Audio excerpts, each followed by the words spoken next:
So this was the first Dallas show that when I got there, I wondered if I should stay. um, this show for me was absolutely grueling. It was too hot, way too hot in the main room, way too crowded in the main room, and things were way too overpriced.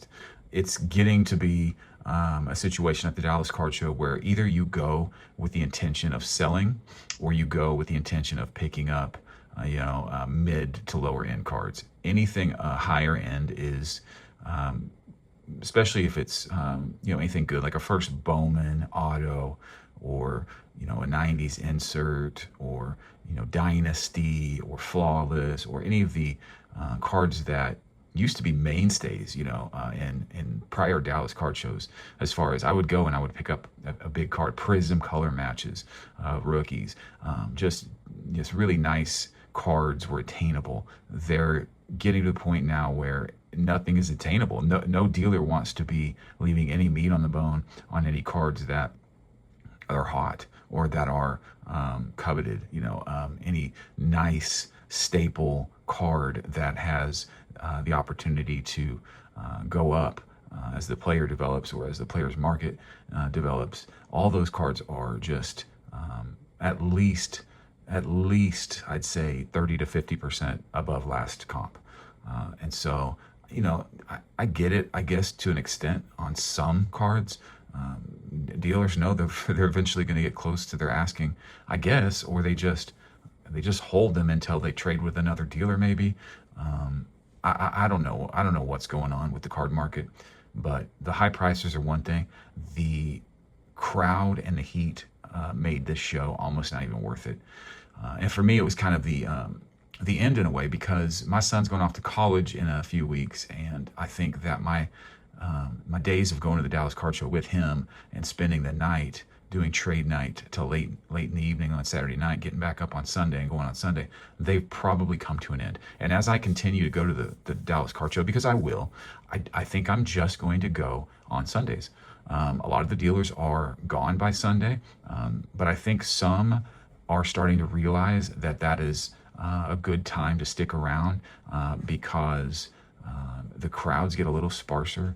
Making bigger deals gets a little easier because you can afford to stay at a table for a little bit longer. They can afford to look through, buyers' collections that might come up and have, a briefcase or, a handful of cards. When you've got 4 or 5 people waiting in line to get deals done, it's kind of hard to sit and knock a big deal out because you're not sure how much time you can spend on one customer when you've got 3 or 4 or 5 behind them in line waiting to make a deal and risk of those 3 or 4 and then behind that guy walking off. So Sundays are just an entirely different vibe.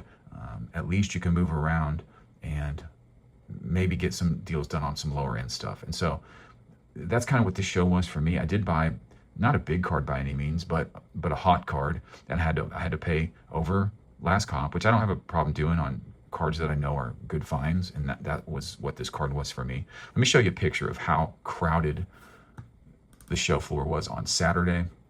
I mean, you can just see from this picture, there's no room to move. Everyone's got a backpack. Everyone is crowded around tables, trying to see showcases, trying to make deals.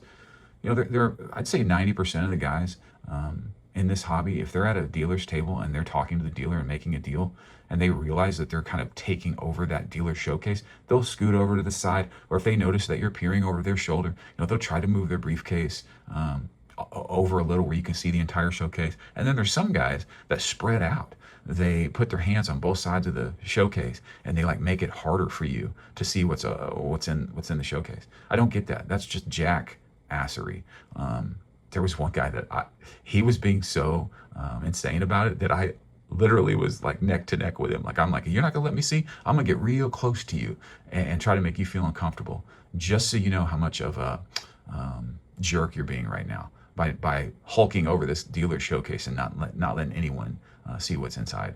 So it just, I don't know. And this was supposed to be a lighter show, that this was supposed to be a show that had some competition with Fanatics Fest and West Coast Card Show, but it was probably the most packed I've ever seen it.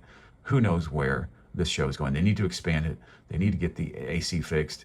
I don't know what's going on with that, but I just left this show with I don't know, just kind of a bad taste in my mouth dealing with all the crowds. And I imagine that's what the National is.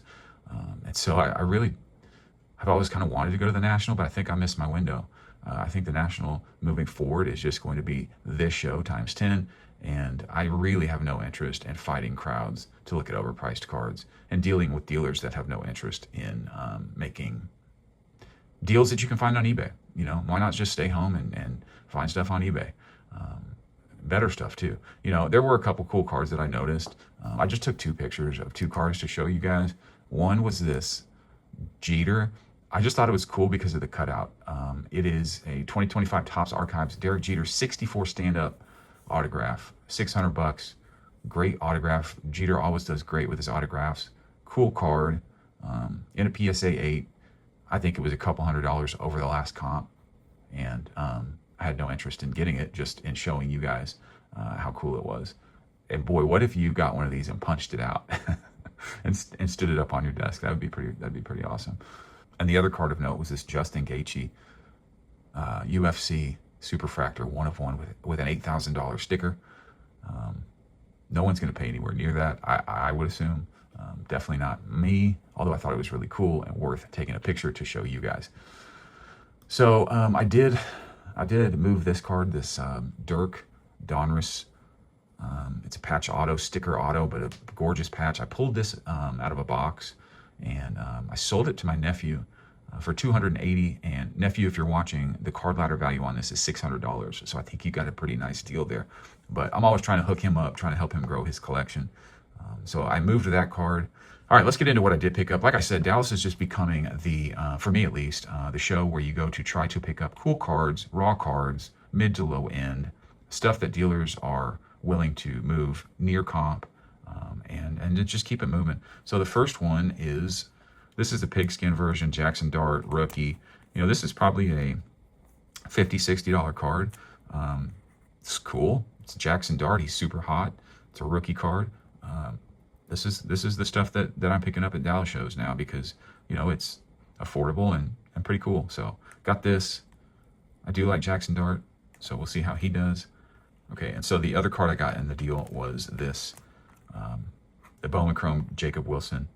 It's a rookie year card, not a rookie card. It's a rookie year card. This is 2024 Bowman Chrome on-card auto. Gorgeous auto. He's starting to heat up a little bit. I think this was like 25 bucks. On-card auto. Not his first Bowman, but a rookie year card copy. So next, went to the side room Saturday night. Actually, it was during trade night, and found this. This is the artist proof from Score. And this is really cool because it looks like the rubies. I think it's the 97 rubies that look like this. But a really cool card, probably a $40 or $50 card. But the eye appeal and the fact that it looks like one of the hottest parallels or inserts of the 90s is really cool. And I love Barry Sanders. So this was a fun find right here. And the dealer worked with me. I picked up 3 cards from him, and I got them all at last comp, which, hey, I'll take it. So I got that.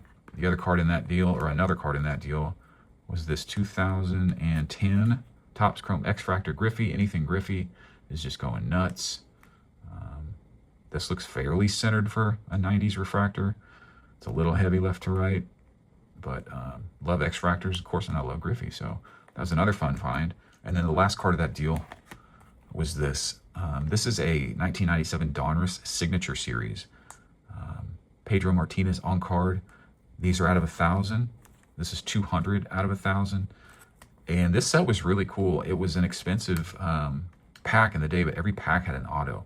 There's a great auto checklist in this set. The Signature Series. Go check it out. I didn't know about this set, and when I bought this card, did a little research, found out there's some great autos.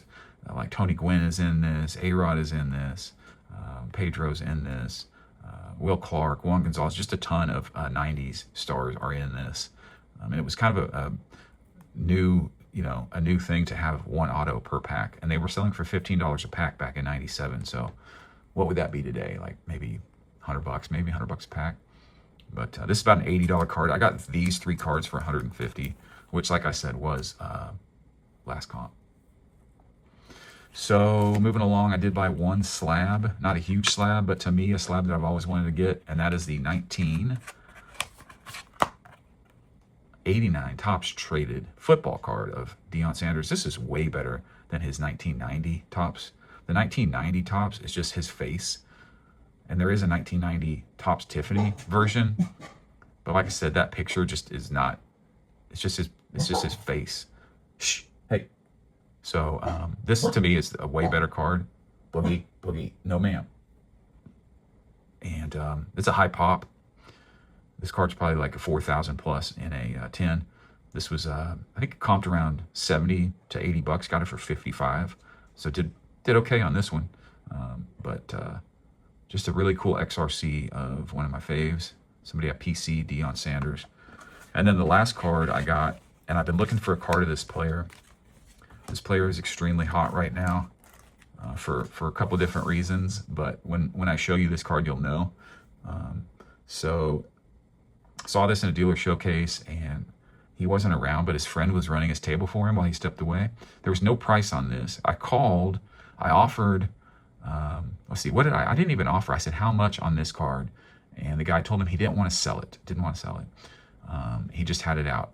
It didn't have a price because he didn't want to sell it. And to be fair, his other cards had prices. So I just kind of hung around the table for a few minutes, and he walked back over and we started talking. And the last comp on this card was $350. And I said, I'll give you full comp for it. And he said, yeah, I appreciate that, man, but I'm going to take this to the National, and I know I can do better than that at the National. And I said, well, what's the price that you would have to be at? And he said 400. And I thought, for this card, I probably won't see one of these again. I'll do it. So I paid 50 bucks over last comp, and was happy because this is a Spotlight Signatures of Sophie Cunningham. And ever since she pointed at whoever that girl was she was pointing at, her market has just gone crazy. People equate her as Caitlin Clark's enforcer. And she was at UFC. She was a ring chick at UFC for the McGregor fight. Actually, I think it was the Patty fight, but it was that card. And so, Spotlight Signature is one of the classic on-card auto cards for basketball, and they do well. So there's a horizontal Panini one of her on-card auto that's already at 500 with like 5 days left. So I know I did well on this, and he was probably right. He probably shouldn't have sold this to me because as soon as her stuff comes up, and if it's on-card auto, and if it's of a notable set, then it's going to do well. So I was super happy to get this. It looks like it's smudged, but it's not. It's her belt right there. It's a clean auto, you can see there. But this is the only WNBA card I have right now, and I just wanted something cool of her because I appreciate what she's doing, standing up for Caitlin Clark and kind of pushing back on the WNBA bullcrap that that some players are having to deal with. So let me just spread these out again for you. Dallas was hot. Dallas was overpriced, and Dallas was crowded. But what's new? This is the current state of things. And you either go and deal or you don't. And I might not next time, but I probably will go on Sundays from now on moving forward with my son out of town for the foreseeable future. That's it. That's all I got for you. I do have several cards coming in. I've been picking up, waiting for one card to get in, and I'll show you a nice mail day soon, hopefully this week. But that's it for the Dallas Card Show. Do something about the AC, Marriott. All right, guys. See you next time.